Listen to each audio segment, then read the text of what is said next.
We've got two colleagues, Zaffreen and Angela, and I've had the privilege of listening to them both speak before, and I'm really excited for you to share the journey you are walking as individuals, but also collectively across the trust with your commitment to DEI. So we're thinking about scaling the heights towards diversity and equality. You are very welcome, Angela and Zaffreen. Over to you to share your narrative. Thank you. Thank you, Hannah and Benny, for allowing us to actually be part of this whole morning, really. It's for me, it's vitally important that discussions about diversity and equity and equality are always happening, and to be part of the Summit Learning Trust, to be part of Cockshire Hill, is actually really, really heartening, the fact that actually we are taking on board what diversity and equality actually means in a school setting. Um, when I know, like, obviously, all the people that have spoken before, all were talking about legacy, and actually, absolutely amazing to hear some of the stories that were coming through. Um, it's really, really important that we actually really think about what we are doing. So for us, it's, as educators, we are actually nurturing some very young critical minds, whether it's from primary school or whether in secondary school. These are very critical minds that we need to engage in leading change in the future. Because it's for them, then they're the future change makers. And I know speakers have spoken about this before as well. They need to be seen and heard in the classrooms, in the corridors, on the tables, and in their local communities. Not only this, but as educators, we need to find the possibilities where we inspire students to change. I just look at myself, really, to be honest, and I think about my 8-year-old daughter, and how I envelop her around diversity in what she is reading. She loved the book The Proudest Blue, which was about a hijabi princess and her hijab, which is like the sky on a sunny day. And she would always get me to read it to her because she saw herself in that book, and she saw me in that book as well. And to be honest, she now looks at reading books like the amazing Muslims from all around the world, from the history as well. So she sees representation, and in the community that we live in, she sees her mom being represented, she sees herself being represented. And this is where we need to, as educators and in schools, look at how we are ensuring representation is taking place of our students, of our staff in these school settings, because it's what leads to transformational change. This activism and is actually possible in a public sector, especially because we at Summit Learning Trust and at Cockshire Hill, we are doing so. But I first want to talk about the word belonging, because it is obviously the word that we need to really be thinking about. Belonging for our students needs to be seen through, as we say, an intersectional way, whereby we bridge the stories between their lived experience, our lived experience, into the policies. So it's threaded through our policies so that we enable change and challenge the general status quo, the norm. We need to cultivate this belonging. And in order to do that as educators, we need to look at how we love, respect, safeguard, and appreciate all the differences that are within a school. And we need to unpack those behaviors to ensure that those who are silent do not go unheard and they are represented. And so therefore any those marginalized students, they all need to feel represented. They all need to feel that they have they belong to our school, to our communities, so that they don't lose faith in the educational system, so that they actually go on into careers. And this is what Halil was talking about, go on into careers and actually thrive in a society in a positive way. So we always raise that question in the sense of how do you belong? So as early careers teachers, where do you see yourself belonging? Do you belong in the school that you're working in? Do you belong? How do you belong in the community? How do you belong in your home? What is your belonging? Because it's a hard and complex idea, idea that we have. Automatically we have an innate feeling that actually we don't belong. We have an imposter syndrome. I have an imposter syndrome right now talking about this here in this platform. But this is us as adults. What about the students that we serve? What about the students that we are teaching? Can you just imagine how much they are experiencing and going through in order to become something, to belong? So, where we as teachers or educators do not feel like we necessarily may belong in certain places, we have to have those conversations of personal growth. We need to think about how do we evolve, and how do we become better? How do we come about with change? And this is where it leads on to what we as a collective are doing. So, platforms like this, as a collection of individuals and schools and trusts, we are all belonging to the whole principle of diversity, inclusion, and equity. And this is something that needs to be completely and utterly embraced. Now, we at Summit Learning Trust, we have been making some steps towards creating this culture of diversity and equality. And especially at Cockshire Hill, we have really taken on board what we want from being part of the anti-discrimination and diversity group. We all make small steps. One of the small things that we are doing at this moment in time is we do utilize what we call teams. Thank you, Angela.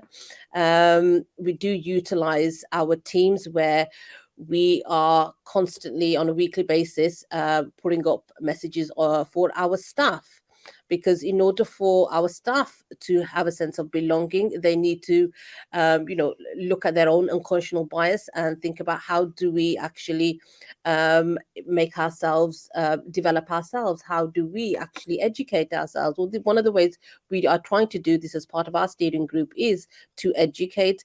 And one of the ones we had, which was lovely to see, was on International Mother's Language Day. There was a whole group chat going on about actually recognizing the skills of some of our students. We have a large cohort of EAL students that come into Cockshire Hill and into Summit Learning Trust, and actually to appreciate the skills, the confidence, the actual bravery when it comes to learning not two, three, or even four languages. Leading on to that is some of the assemblies that we do.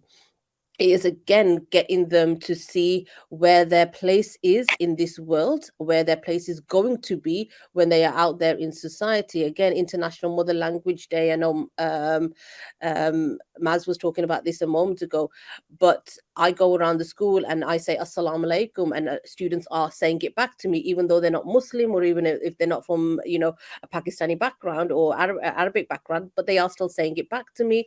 And for those that I will say hello in Romanian, or I know there's a couple of students who are Greek as well, and just to kind of like get them to have that understanding of belonging, because for our students, this is their understanding of where they belong in a school like Cockshire Hill, in a trust like Summit Learning Trust.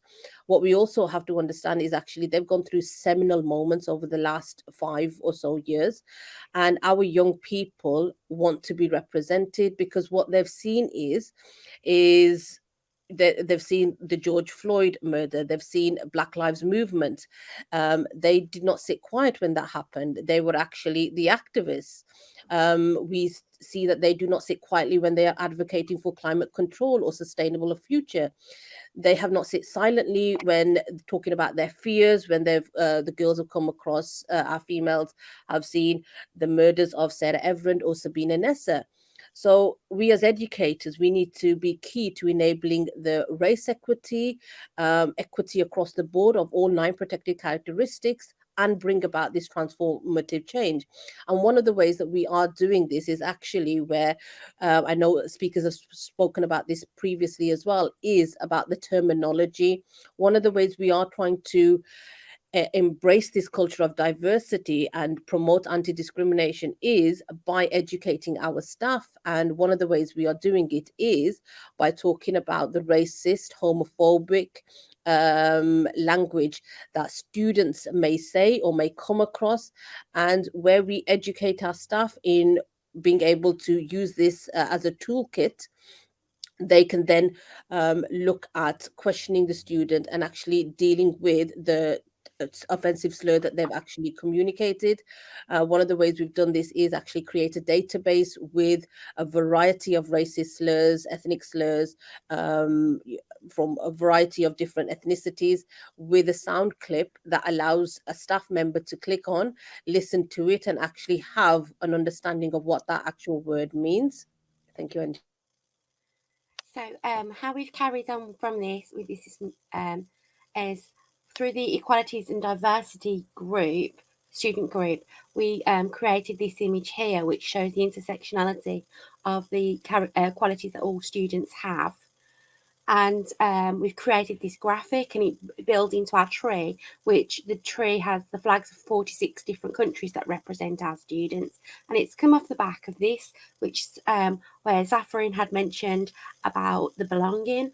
COVID exasperated our situation, and we focused on the academic side of it and doing all the catch up for the lost learning, but we missed out the values. There was a real lack of understanding about the different characteristics and people's rights. So we've spent time teaching the students so they can learn to accept each other and to respect each other. Okay, and we've also got our web page going as well. So I think we're out of time. We out of time?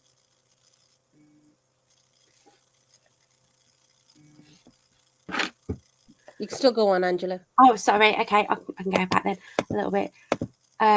So what we have had this year, which is absolutely fantastic, is we've had lots of things translated into different languages and audio clips put onto our website. So here's some of the bulletins that have been changed. We've also had translators in at parents' evenings. So all parents of different languages that can't access English are able to participate. And we've had those in to do sign language as well for some of our hearing impaired parents. And our library, I'll just go back to our library, has really come on leaps and bounds. We see some great stuff from our students. Our students are now able to put suggestions in for the type of content that they like in the library. And some of our students you wouldn't normally see wandering around reading have been wandering around reading the books that they've suggested and we've had bought in for them. So we're doing absolutely loads. One of the things we're due to bring in September is this idea where all parents and families that have identified their religion on our student system on our database will get a greeting e-card to send them good wishes for their designated holiday from the school and from the community. So it's showing how culturally connected we are as a school. So there's so much going on. It is absolutely crazy at the moment. It's so exciting to be there. It is so wonderful to see the amount of work that's going on. Thank you, both of you, for sharing some of the huge amounts of work that you do at the Summit Learning Trust. And just a very quick question for me so we can start to wrap up. This is obviously done in the context of a learning trust that is putting it diversity, equity and inclusion at the heart of its kind of mission. How important is it to have that support centrally from central office for you to be able to do this work? I've been blown away by the amount of support that we've got from SLT. Every time I've gone with some ideas, they've embraced it. We're registered for the Anti-Racist School Award, similarly to Anissa, and I took it straight to the head teacher, and straight away he was like, "Yes, let's get on board. This is a brilliant idea." So every time we go with something new, they're looking at ways to adapt it and bring it in to support our students and our staff. I think That's what fantastic. more than anything, we've been given autonomy over it, where, like Angela said, anything we raise. And one thing we do is obviously work with other schools as well. And it's this thing of we're one trust. So what we do here, we try and filter it out to every other school as well. And that's coming from the trust side of it, because no matter what, we want to make sure that it's actually across all of our schools, including primary and including obviously at Solihull College as well. It's a fantastic example to other multi-academy trusts, other schools generally, as to how to go through this process. And I know I've done some training with the Summit Learning Trust, as has Hannah, and it's been an incredible journey just watching the trust develop this and empowering you guys to go on and to do this work. So thank you for joining us today and sharing your practice.